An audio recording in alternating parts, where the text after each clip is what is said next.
Welcome everybody to day 25 of Video a Day Debruary, where our theme this month is winning at life. Every guest that we have is here to give you tips and suggestions on how to improve what you're doing in life so that you become a winner. Today's guest is Joelle Prevost, and the topic for her discussion is how to stop avoiding confrontation. Now, we have a lot of advice questions that come in like this where the women are very concerned about, how do I say this to him? Or I don't know what to do. And they just basically just let the bad things continue to happen in their relationships versus just standing up and saying what their boundaries are and really, placing limits on the treatment that they're receiving, the negative treatment. Joelle holds a master's in counseling and psychology as a registered clinical counselor in British Columbia, Canada. She's a passionate communication skills coach, and in her private practice, she works with both couples and individuals that are facing communication challenges, anxiety, trauma, and chronic illnesses. So she's here to discuss her book called The Conversation Guide and share how to avoid miscommunication, set and enforce your boundaries, stop avoiding confrontation, and to do all of these things in a way that is solutions oriented and positive. So let me get her in here. Hey, Joelle. Hi, thank you so much for having me. Happy Debruary. It's good to have someone from Canada because we have, I'd say, a good 20 to 20%, 25% of my viewers are from Canada. So Oh, it's, hey, that's yeah, great. so they'll be happy to see, a homegirl. Yeah, it's a cold day up here in British Columbia. Oh, yeah, but what isn't it usually cold up there like all the time? It got pretty hot this summer. We had some record-breaking heat. I only know Celsius. It was about 38 degrees Celsius, which is very hot, but now it's about zero. Oh, yeah, well, Yeah. zero is zero in every number. Well, sadly, well, not sadly, I guess good for me. I'm in California and it's like, 60 Mm, something today, which is kind of nice. cool, but yeah, it's still better than zero. So let's Yep. get started with this interview. So I wanted to ask you, since this is your profession, I see it from one side, but this is your actual work and course of study. In your professional experience, what do you think is at the root of why we have so many communication problems? It's like people are talking, they're like ships hmm passing in the night. It just is really amazing sometimes. Definitely. What a great question. And I definitely see that in my couple sessions, which is part of why I wanted to write the book that I did, because I see so many miscommunications and I wanted to get to the root of it. And it, for me, most of the time boils down to what I call defensive realities. And so to Oh, that's unpack that a interesting. little, it's we all have our different perspective. We all have our reality of what's going on. And one of the examples I use in the book is you remember that dress meme from like 10 or 15 years ago where some people see this picture as of a dress that's black and blue in color, but other people see it as gold and white. I vaguely remember that. Yeah. So this is a great example of what happens to us in just life situations where someone will see it one way, someone will see it the other way. And no matter how much we try, we can't get people to see things how we see things. Our reality is based on our personal experience, our whole life experience. And so we're going to be in the same situation with someone, whether that's an argument or just an everyday situation. We're going to interpret that a lot differently. We're, in the case of the dress, see it literally differently. And so a lot of the times I see couples or just people arguing about what is real, what happened. And they get all caught up in this when actually the real issue that usually doesn't even get addressed is someone's feelings are hurt. Right. Someone needs attending to. We need to find solutions for this not to happen again. But when we're caught up in the defense of like, the dress is this color, no, it's this color, like, you did this, no, I didn't. Instead, I like to encourage people to cut through all that defensiveness. Doesn't matter. You're both right. Like, we're never going to get a solution of who's right and who's wrong there. It's, I'm feeling this way. And that is going to be true across all realities. People can't argue that you feel a certain way. They can argue that they don't feel you should feel that Right. way, but they can't argue that you do feel that way. And so that's what I try and encourage people to express in conflict, argument, any disagreements is, instead of what happened and who did what, how are you feeling? Express how you're feeling. If the other person cares about you, you're in a relationship with them for a reason, whether it's a friendship, romantic relationship, whatever it is, they should want to come help you and attend to that. And so getting right down to the feelings, I know it sounds super therapist-y to talk about your feelings, but it works. It really, it works. And we can just cut all that defense garbage out of the equation and not just get exhausted defending our realities and then just not coming up with any solutions. What happens, Joelle, when you done? I know you've seen this because I'm not a therapist and I've seen it. Okay, so one person says, well, you said this and it Mm-hmm. made me feel blah, blah. Usually, Mm-hmm. like you just said, hurt, disrespected, put down, something that caused some negative emotional Mm-hmm. response. And the other person, instead of, they hear you, but they immediately say something like, well, you shouldn't feel that way. Mm-hmm. That's not what I meant. You're just taking it wrong. Mm-hmm. So definitely people can get really defensive there. So there's two things that I would suggest to someone in a situation like that. The first is make sure you're actually using emotion words when you're describing your emotions. And there are some emotion words that come off as accusatory. And again, I have a list of these in my book. Things like judged, put down, like those are feelings, but those are really pretty accusatory as to the actions and intentions of the other person. So usually something like hurt or confused can be a little softer and open up that kind of emotional language a bit more. So that would be the first thing I would make sure for people to reach out or to do if they're dealing with someone that they think is going to be really defensive. The next thing is to, before you even describe your emotions, is to validate them and their intention. Show them that you understand their reality. You didn't intend to hurt me. You meant that comment as a joke. You love me. You care about me. You don't mean any of those things. Now you've modeled the behavior you want to see from them in like, hey, I'm understanding you. You've preemptively disarmed what they were about to say and being defensive about their Right. intentions, right? And you're just helping them feel understood. And now they're way more open to actually listen to you. And so validating someone and describing how you understand their reality to them first is so beneficial to you as the person who wants to describe what's going on for them. It's just so disarming. And That it takes sounds a hard lot of, though. I was just going to say, it In takes the a heat lot of of the moment, practice. like someone Yeah. comes, is doing something and they, it's some kind of criticism. I don't know. I can't even think of anything that from the advice column right now, but um, it's some kind of criticism. Well, just say a woman's, you look fat. You just, you're Mhm. not attractive anymore. Blah blah blah. Okay, what are you're going to be really caught up in your emotions, feeling rejected and feeling Mhm. hurt and Mhm. maybe angry, that they would Yeah. talk to you that way. And how do we get control of that? That for me personally, that would be Yeah. my trigger, and I would let's lose it. Yeah. And that's a really tough one. There's a few things that I would suggest. The first is these things are really hard. There's a reason why we don't all just do this all the time. Our ego and our emotions get involved. That's a very human reaction to want to jump in and defend yourself immediately. Right. So it takes practice.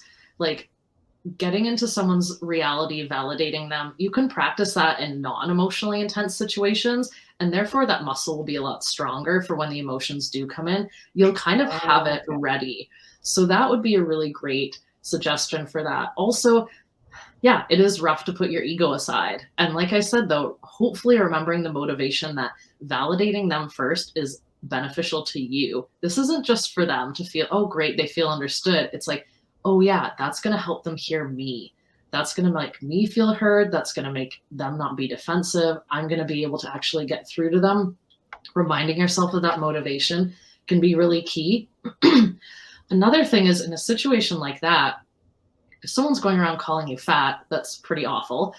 So, in the moment, things might get escalated. To me, that sounds like a potential cycle that needs to be addressed at more of a larger level of, Mhm. hey, the way that you talk to me is very hurtful. And how can we do some solution finding and boundary setting around that? It could be, if you say comments like that, I'm just going to not respond. I'm going to leave the room, or I'm going to do some sort of, boundary repercussion that we can't control what other people are going to do. If they're going to call you fat, they're going to call you fat. But I'm going to tell you what I'm going to do in response to that. And then you can decide if you still want to call me fat or not. But now you know what's going to happen. Right. Right. And so that seems like maybe a larger conversation is needed in a case like that. I got you. Okay, that makes sense. I It's hear you, and hard. that this is excellent. I mean, it's really giving me some ideas because I know I have Great. personally I have a terrible temper, and if Mm-hmm. something I'm feeling attacked, I just Mm-hmm. go off, and there's just so this Yeah. conversation that we're having is as much for me as it is for anybody Oh, else. great. Anger's anger's, I love helping people understand their anger more. And I love to kind of use some like dialectical behavior therapy techniques around what's the purpose of that anger, right? So one of the theories is that we have anger because we're protecting a resource, whether that's our emotions, whether that's physical things, our time, our sense of respect, whatever it may be. So if we think, oh, I'm really angry here, ask yourself, what am I protecting? Do I really need to be Mm, protecting that? Is that actually under threat? Or am I maybe reacting to past situations where that's been a threat? If it really is a threat, how can I feel safe? What do I, if you think about animals who get angry, right? It's like, that's scary. Like, you get scared. The point is kind of to scare people. Like, imagine getting angry at a little kid. They get scared. So we're trying to get people away from us when we're angry. We're trying to scare them off. We're trying to protect ourselves. And so if we kind of view anger like that as like kind of animalistic urge, instinct, arr. yeah, we can really get into a bit more of like why that's coming up, if it's necessary. And if it is, it's like, how can I feel more protected? Or like, ooh, this relationship's really got me feeling, like you mentioned before, I think, vulnerable, right? um so yeah, really interesting with anger there. I love exploring that. Okay, so on the opposite side of that, though, it's the people who just either and this, part of this I think is cultural because I don't know, just growing up in the environment that I grew up in, you had to be kind of a tough person, Hmm. and people would intentionally try to get your goat and try Hmm. to goad you Hmm. into um, well, it's just bullying, I guess, is the basically. But you learn to kind of defend yourself, and part of that is either using words or if they attacked you physically, then you had to fight your way out of it. And that was that's how the environment I grew up in. And but what I see a lot of, instead of of defending themselves with words or returning aggression with aggression, a lot of women just stop and they start crying. Hmm. They don't say anything to defend Hmm. themselves. They don't do anything to defend Hmm. themselves or back the person off. They break down in tears, and then they even get more frustrated with themselves because they Hmm. feel like they should be standing up for themselves and they're not. All they can do, they feel like they have no control. All they can do is cry. Hmm. Do you have any tips for someone who, what should they do if that's their way of dealing with being attacked?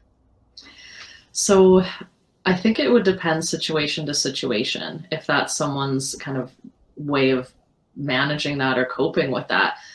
Is that feeding into what the attacker wants, or is that shutting them down?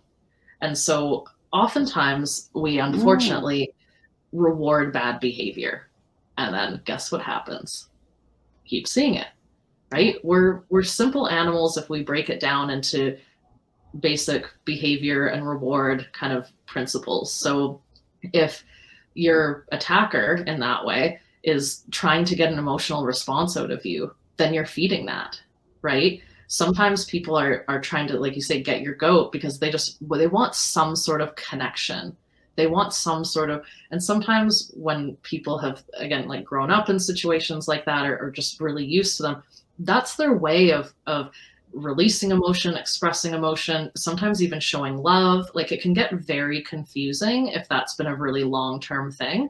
So we get into these cycles where sometimes we're feeding unknowingly, of course, feeding some of these bad behaviors. Think about the toddler that has the temper tantrum, and they start screaming, and the parents, no, you can't have this, you can't have this. And then eventually the parent gives in. Well, now you've just taught that child, if they scream long enough, they get what they want. And so if you think about your attention or your emotions as reward to an abuser or an attacker, you have control whether to give that to them or not. So I know sometimes we can't help but cry, believe me. There's times I wish I could not cry. So in those cases, there are a few things that we can do to try and help not cry in the situation, whether that's leaving or there's some other distraction techniques and things like that I won't go into in too much detail, because different things are going to work for different people. And people could talk to their therapist about maybe trying some different things. But again, just looking at it from a bit more of a behavioral perspective of, are you rewarding that person? Are you giving them what they want?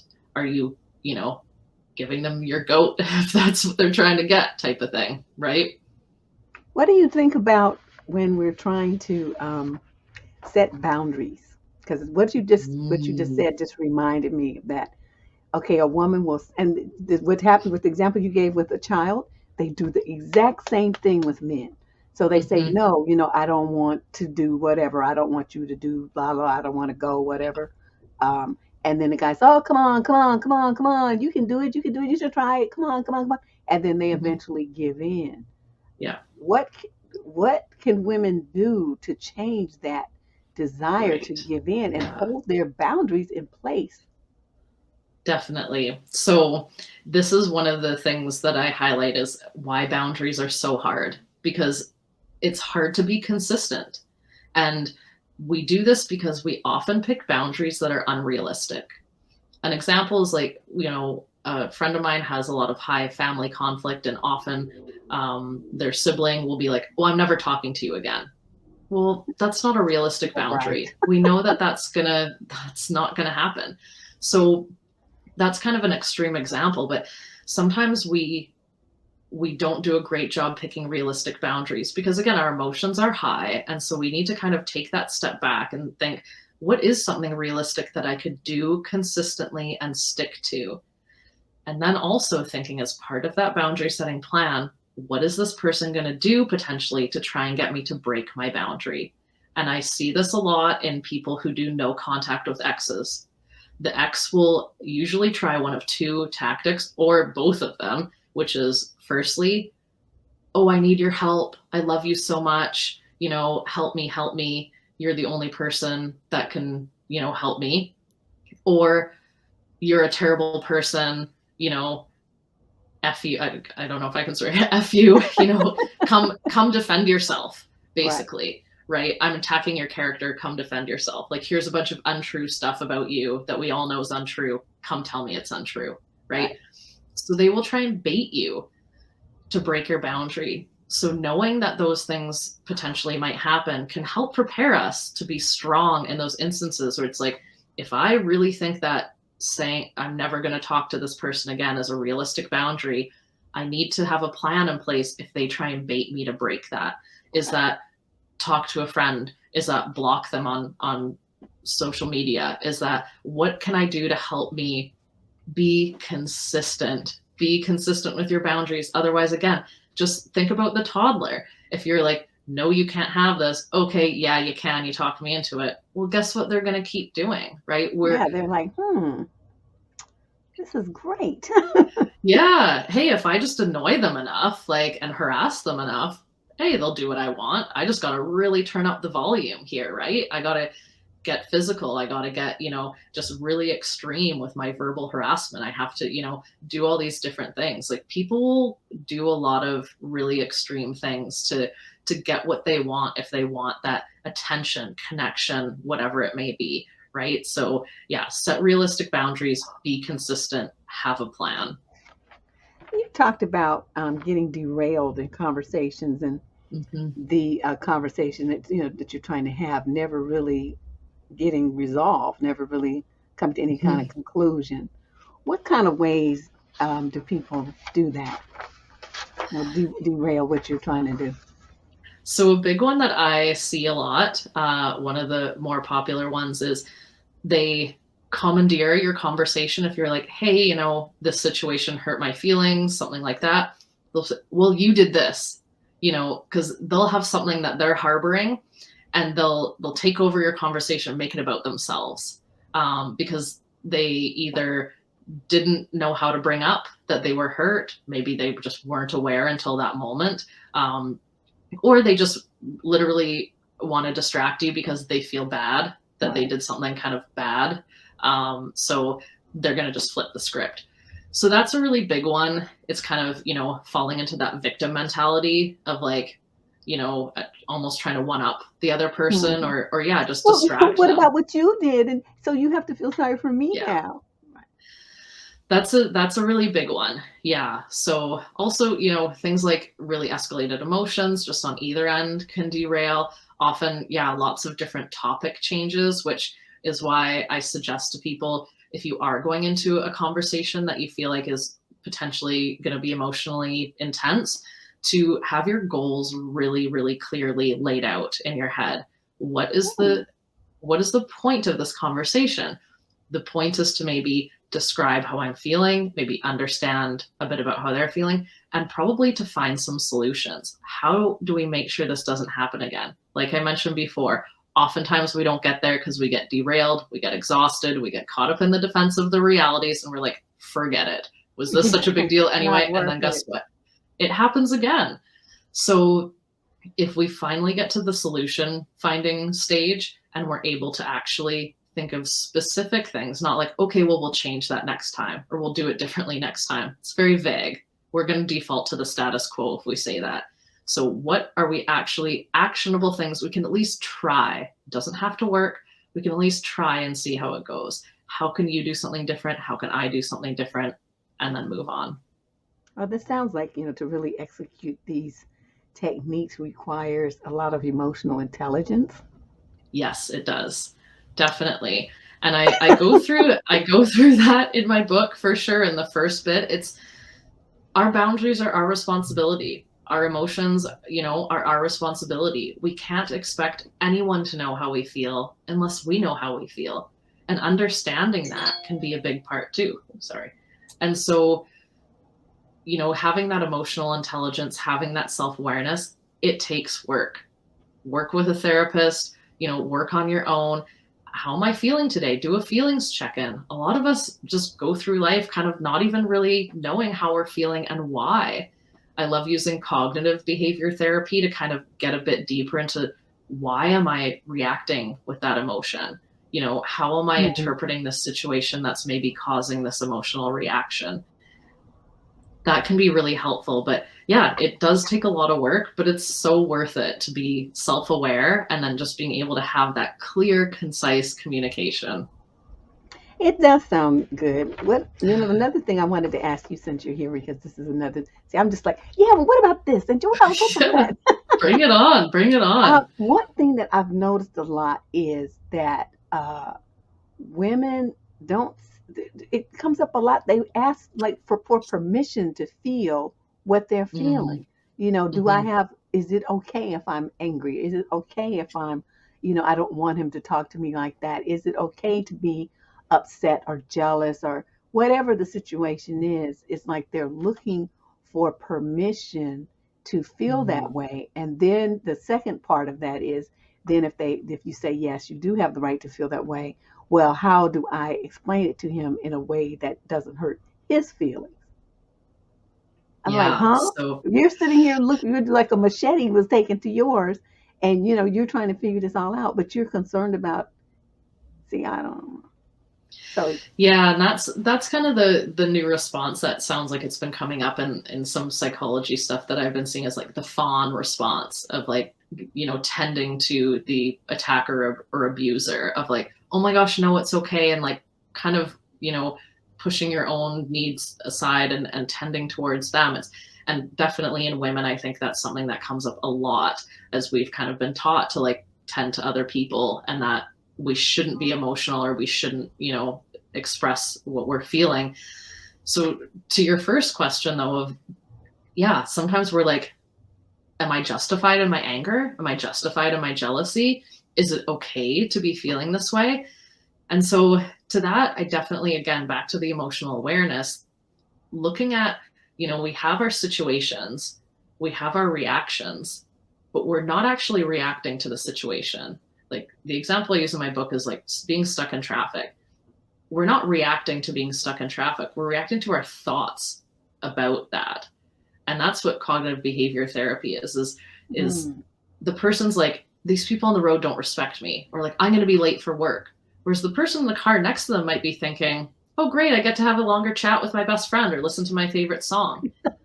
Exact same situation of being stuck in traffic, two very different reactions because of the thoughts they're having. So if we look at our reaction, we're like confused about it or curious about it, or wondering again if it's justified. What are the thoughts that are preceding that? And then you ask, are they true? Our brain gives us a ton of garbage. Sometimes we just automatically believe it. Like the traffic example, if the person's like, the people on the road don't respect me. Well, is that true? Do they even know you? Like, are they just trying to get to work just like everybody else? yeah, they're trying to get to work in school or wherever they're going, just like you. Yeah.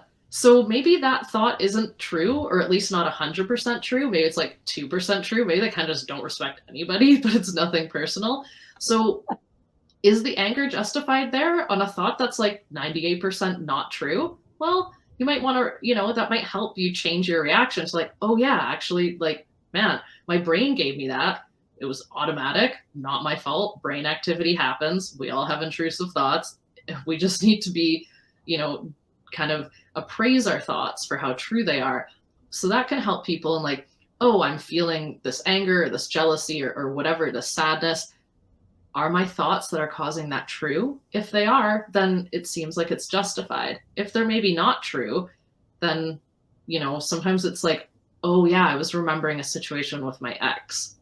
Like I'm feeling jealous because my thoughts were giving me past scenarios, but is this true now? Oh, it's not. Okay, so maybe that jealousy, I don't know, still something maybe worth talking to the partner about, letting them in on it, that you're working on that, but using that self-awareness to really get into if that's the case. Yeah. The only time that happened to me, I don't know, this guy, what you just said just triggered, the thoughts about his ex. And he was all flipping out about something. I don't remember the details, but whatever it was, it had anything to do with me. And so he was talking. He was all upset, foaming at the mouth and whatnot. And so I just did, I said, okay, look at this face right here. Did I do that to you? Yeah. And then he stopped. He just like, and was looking at me like a deer in headlights. And, I said, so, you're trying to charge me with a crime that somebody else committed. We're not going to do that.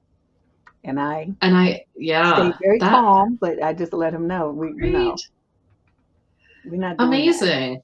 Yeah, and that's exactly, being able to kind of see these situations, not get caught up in that, but like what's really going on, and that's amazing. And I think that's a great example of what I tell clients a lot of. Our brains are doing the best they can to make sense of the present and predict the future based on what's happened in the past. And we pick up all these different beliefs about things in the past, and we form all these, rules that the world works this way, or I'm this, like, beliefs about ourselves.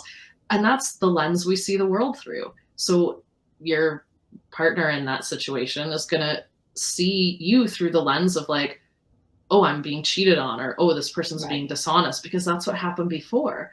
And so that's great. We're able to be like, no, you don't need that lens. That's fine. that's maybe all the evidence you have from before, but like, let's take that off and be able to see a bit differently, like challenge that, right? Challenge those thoughts. Yeah, well, we didn't last anyway. You got on my nerves. Okay. But, you know, Well, that that was just, one thing that when you said that, it triggered that memory. It's like, oh, yeah, okay, that's what she means. And I did it without even yeah. really being aware that it was a technique. So I have Yeah, another question for you. This one comes up a lot too. Okay, sure. you're talking to someone and you're basically sharing, thoughts or a story of what happened, whatever, and something happens. The words that you say, when they land over there, it becomes something else. And you say, well, repeat back to me what I said. And so they repeat the words, but okay, but like, how did you get what you just said? I said from those words. I don't get it. Do you see that a lot? Oh yeah. Classic miscommunication, classic Oh my God. misinterpretation. It just makes you just want to. I mean, it's a wonder we get anything done. Honestly, like I was saying at the beginning here, is like we have these different realities. And so to us, what makes complete sense, whether that's this boundary being respected, or yeah, the way this joke should have landed, or the way that that comment should have been interpreted, how could it be done any other way? It's so clear to me. Well, the other person, like I said, has all these different lenses, all this Yeah. different life experience. To them, it looks completely different. So that's when we again use that knowledge and say, okay, that comment, validate them, right? Show you understand their reality, what just happened there. That was really offensive to you. That really hurt you. Oh, you took that as me saying, again, you don't have to, you're not agreeing with it. You're just accepting that they took that a certain way. Show them you understand that, then say, I'm very sorry. May I tell you what I meant, or that wasn't my intention, and then describe your own reality, your own intention. But again, very important to first validate and show that you understand them. And that's Okay. where, again, our ego can get in the way of that. And I'm always saying, accepting is not agreeing. Accepting that they took it that way is not agreeing that they should have taken it that way, or that that's how you I meant it. see. Okay. But that is Accepting a is not agreeing. I have to imprint that on my brain. that is a huge, very hard lesson to learn. Very valuable though. That yeah, it because sometimes we don't want to validate someone because like, oh well, like I'm agreeing with them, or like I'm playing into that, or it's like, but imagine someone hurting you, and then like I think you mentioned before too, of the example of someone, oh well, you shouldn't feel that way. I didn't mean it. It's like your feelings are so dismissed there, are so Yeah, minimized, and you're just totally. feeling so imagine if they said, whoa, that really hurt you.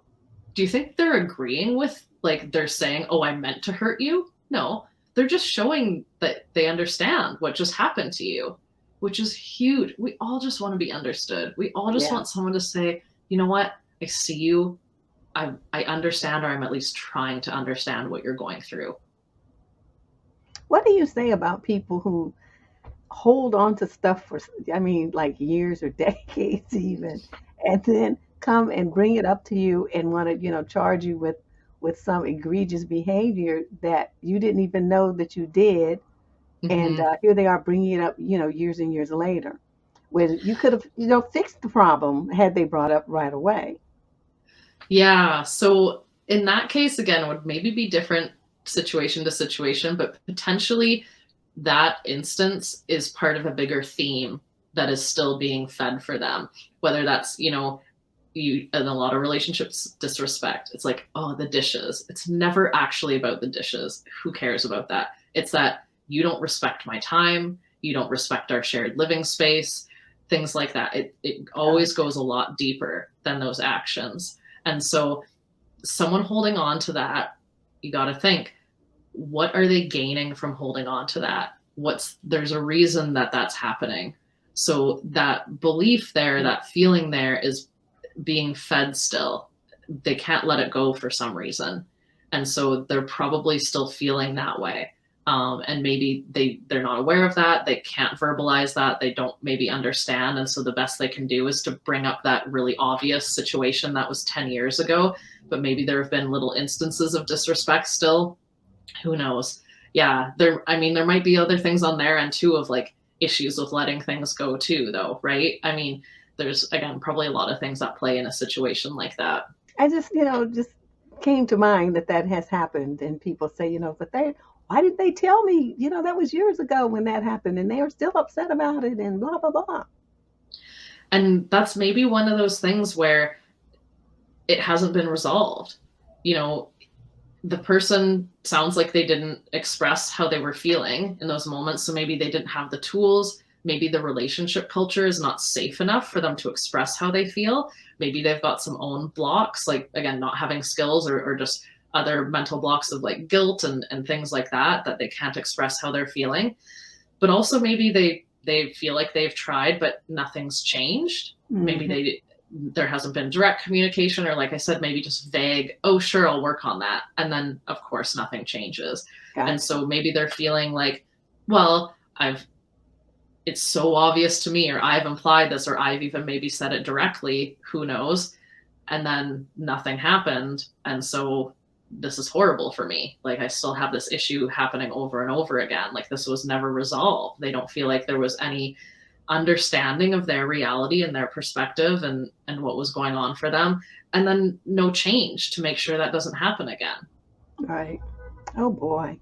Well, this has been great, but I want to definitely give you time to, sum up any points that you really want to drive home, and then share with us how we can get in touch with you and get more information about your book. Great. Thank you so much. This has been amazing. It's so fun talking to you. My book is called The Conversation Guide. You can find it on Amazon and Kindle. You can go to www.theconversationguide.com for links to Amazon and Kindle, and a bit more about the book and about me. And if you want to email me, go right ahead. Love to talk to anyone about boundaries, communication. I love it. I think that's basically it. And then just keep working on your self-awareness. That is just the key to everything. That is great. Thank you, Joelle, for stopping by all the way from British Columbia. Oh, thank you so much. Okay, I'll talk to you real soon. Okay, sounds good. Bye. Bye-bye. And that was Joelle coming to us, one of our Canadian girls from British Columbia, which is really nice because we have a lot of viewers from Canada, and I think they'll appreciate the fact that she's here. And I hope that you guys took something valuable away from this. Communication it can destroy a relationship, or with good communication, you can really build things up and resolve problems and really create an environment that's rich and rewarding for both you and your partner. And this applies to between you and your children, you and your spouse, and you and other family members, co-workers, everybody. Communication is key to any and all interpersonal relationships. So I'll see you guys tomorrow. Talk to you later.